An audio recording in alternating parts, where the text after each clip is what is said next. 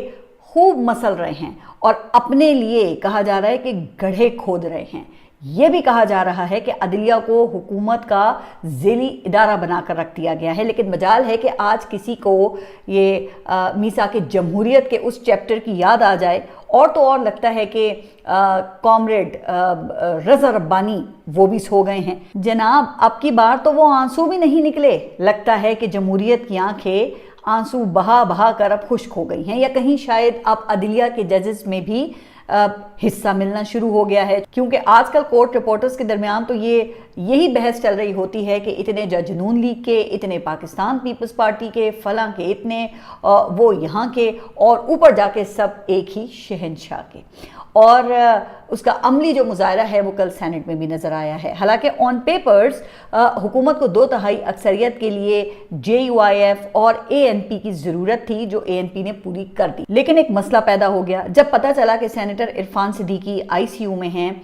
جن کے انتقال کا پھر بعد میں اعلان بھی ہو گیا۔ میاں محمد نواز شریف کے وہ وفادار ساتھیوں میں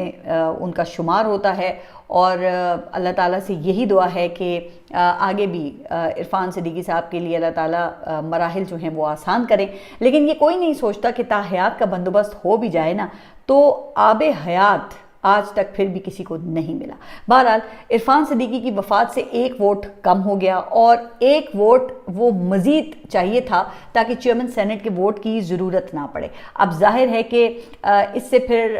تاثر اچھا نہیں جاتا نا۔ اب جب 2 ووٹ کم ہو گئے تو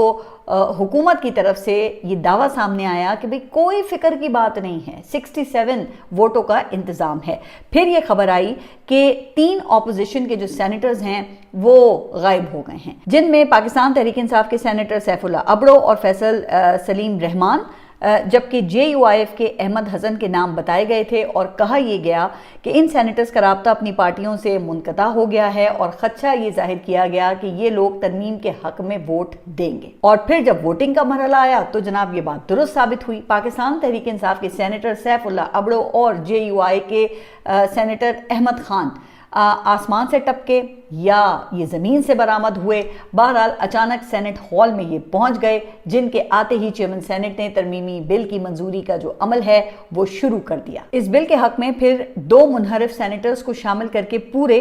64 ووٹ پڑے، اور یہی مطلوبہ نمبر تھا۔ اچھا، پھر جس دوسرے پاکستان تحریک انصاف کے سینیٹر کی بات کی گئی، ان کے حوالے سے پھر یہ کہا گیا کہ چونکہ ان کا تعلق خیبر پختونخوا سے ہے، جہاں PTI کی اکثریت ہے، لہٰذا اگر پاکستان تحریک انصاف نے ریفرنس بھجوا کر انہیں نااہل کروا دیا تو پھر تو کوئی فائدہ نہیں ہوگا، کیونکہ دوبارہ پاکستان تحریک انصاف کا بندہ ہی آ جائے گا۔ لہٰذا اس وجہ سے اس حکومتی ایسٹ کو آنے والے کسی وقت کے لیے بچا کر رکھا گیا۔ اب آپ غور کریں کہ 26ویں ترمیم کے وقت میں بی این پی کے سینیٹرز کو توڑا گیا تھا اور اس بار دوسری 2 جماعتوں سے منحرفین سامنے لائے گئے ہیں۔ ظاہر ہے کہ پھر جس سے یہ بتایا گیا ہے کہ جب چاہیں گے جہاں سے چاہیں گے راستہ نکالیں گے، راستے میں آنے والی ہر رکاوٹ کو گرائیں گے۔ اب مجھے نہیں معلوم کہ رجیم کے مزید کتنے چھپے رستم اپوزیشن کی صفوں میں موجود ہیں، لیکن سیف اللہ ابڑو نے تو پھر فلور آف دا سینٹ پر ہی استعفیٰ دے دیا ہے، جس پر یوسف رضا گیلانی نے انہیں دوبارہ سینٹ میں آنے کی نوید بھی سنا دی ہے۔ ظاہر ہے نا کہ اب نقاب پوری طرح سے اترنے کے بعد اون کرنے کے علاوہ اور کوئی چارہ بھی تو نہیں تھا۔ آخر کسی کے کہنے پر ہی گزشتہ الیکشن میں سیف اللہ ابڑو نے بلاول بھٹو کے خلاف الیکشن سے دستبرداری کا اعلان کیا تھا نا، جس پر پھر پاکستان تحریک انصاف نے ان کو شو کوز بھی دیا تھا۔ لیکن اب پاکستان پیپلز پارٹی انہیں دوبارہ منتخب کروانے کا وعدہ کر چکی ہے۔ اب یہ شروع سے پیپلز پارٹی کے ہی گھوڑے تھے یا یہ بھی شہنشاہ کے ہی کوٹے میں آئیں گے، تو اس پر فی الحال کچھ نہیں کہا جا سکتا، جو کہ فیصل وافدہ بھی تو پاکستان پیپلز پارٹی کے ووٹوں سے ہی سینیٹر بنے ہیں نا۔ خیر، پھر جے یو آئی ایف کے سینیٹر کا بیک گراؤنڈ اس سے بھی زیادہ انٹرسٹنگ ہے، جس سے پھر یہ اندازہ ہوتا ہے کہ نظام کے پنجے کہاں کہاں تک پھیلے ہوئے ہیں۔ آپ کو یاد ہوگا کہ کچھ عرصے پہلے خواجہ آصف نے سیالکوٹ کی ایک سڑک کی تصویر لگا کر ایکسپوسٹ کی تھی اور کہا تھا کہ میرا شہر پاکستان تحریک انصاف کی مقامی قیادت، زیڈ کے بی ٹھیکیدار اور چند بیوروکریٹس نے مل کر تباہ کر دیا ہے، میں قبر تک ان کا پیچھا نہیں چھوڑوں گا۔ اب رب کی قدرت پھر کیسے انسان کو دکھاتی ہے کہ جے یو آئی ایف کے جس سینیٹر نے حکومتی ترمیم کا ساتھ دیا وہ زیڈ کے بی کمپنی کے مالک کے ہی بیٹے ہیں۔ تو اب خواجہ آصف کو قبر تک جانے کی ضرورت نہیں پڑے گی، قومی اسمبلی کے بالکل برابر سینٹ کا ہال ہے، بس وہاں تک ہی چلے جائیں اور اپنے شہر کی بربادی کا مانگ لیں حساب۔ پھر یہ بھی پوچھ کر بتا دیں کہ جے یو آئی ایف کی پارٹی پالیسی کے خلاف ان سینیٹر صاحب نے کس کے کہنے پر ووٹ دیا، لیکن یہ کام خواجہ آصف سے نہیں ہو پائے گا۔ کیوں؟ کیونکہ اس کے لیے اخلاقی جرات کی ضرورت ہوتی ہے۔ خیر، جے یو آئی نے سینیٹر احمد حسن ان کو پارٹی سے نکال دیا ہے۔ اب پارٹی سے نکالا ہے تو کیا نااہلی کا ریفرنس بھی دائر کریں گے، تو خیر یہ وقت ہی بتائے گا۔ ویسے اگر نااہلی کروا بھی دیں تو پھر یہ تو دوبارہ منتخب ہو کر آ جائیں گے نا، آخر بلوچستان اسمبلی میں بھی تو شہنشاہ کے پیادوں کی ہی اکثریت ہے۔ اچھا، ویسے آپ کا کیا خیال ہے کہ اب جس بے خوف و خطر طریقے سے یہ سب کیا جا رہا ہے تو بھلا یہ کسی ایسے معاشرے میں ہو سکتا ہے جہاں احتساب کا کوئی ڈر یا کوئی خوف موجود ہو؟ ابھی یہ 27ویں ترمیم پاس نہیں ہوئی تھی کہ اخبارات میں یہ خبر شائع ہو گئی کہ آئینی کورٹ کے لیے حکومت نے ججز بھی شارٹ لسٹ کر لیے ہیں، جن میں حسب توقع سب سے پہلے جسٹس امین الدین خان ہیں، جبکہ 4 سپریم کورٹ کے جونیئر ججز ہیں اور 2 ہائی کورٹس کے چیف جسٹس صاحبان ہیں۔ آپ اندازہ کر لیں کہ ادارہ ابھی بنا نہیں ہے اور ملازمین وہ پہلے سے ہی چن لیے گئے ہیں، یعنی کہ عدلیہ کو چابی والا کھلونا ہی بنا کر رکھ دیا ہے۔ لیکن کیا کسی کو پرواہ ہے؟ کسی اور کو تو کیا ہوگی؟ کہا جا رہا ہے کہ عدلیہ کے اندر ہی لوگ سہولت کاری کے لیے ایک دوسرے پر سبقت لے جانے کی بھرپور کوششوں میں مصروف ہیں۔ اب کسی کو آئینی کورٹ کا سربراہ بننا ہے، کسی کو سپریم کورٹ کا چیف جسٹس رہنا ہے، کچھ مستقبل کی پلاننگ کر رہے ہیں، اور ان حالات میں جسٹس منصور علی شاہ نے چیف جسٹس کو خط لکھا ہے جس میں چیف جسٹس یحییٰ آفریدی کو مخاطب کر کے کہا گیا ہے کہ عدلیہ متحد نہ ہوئی تو آزادی اور فیصلے متاثر ہوں گے، جبکہ تاریخ خاموش رہنے والوں کو نہیں بلکہ آئین کی سربلندی کے لیے کھڑے ہونے والوں کو یاد رکھتی ہے۔ اچھا، جسٹس منصور علی شاہ صاحب، آپ بھی ویسے کمال کرتے ہیں، یہاں کس کو تاریخ کی فکر ہے؟ یہی تو رونا ہے کہ آج تک ہمارے سسٹم نے ایسی لیڈرشپ پیدا کی ہے جس کی اکثریت تاریخ میں زندہ رہنے والوں پر یقین نہیں رکھتی۔ یہاں سب حال میں ہی پھلنا پھولنا چاہتے ہیں، حالانکہ یہ خط جو ہے وہ 8 نومبر کو لکھا گیا۔ اگر چیف جسٹس نے کچھ کرنا ہوتا تو اب تک کر لیتے نا، لیکن نہیں کیا۔ اب تو ترمیم پاس ہو گئی ہے، لیکن بہرحال جسٹس منصور علی شاہ نے تاریخ میں زندہ رہنے کا درس دے کر لیڈرشپ دکھانے کا تقاضا کیا ہے۔ اب کہا یہ جاتا ہے کہ ظاہر ہے کہ لیڈرشپ تو وہی دکھاتا ہے جو لیڈرشپ کا اہل ہوتا ہے، اور اہل لوگوں کو اوپر لا کر کوئی اپنی نااہلی کا رسک وہ بھلا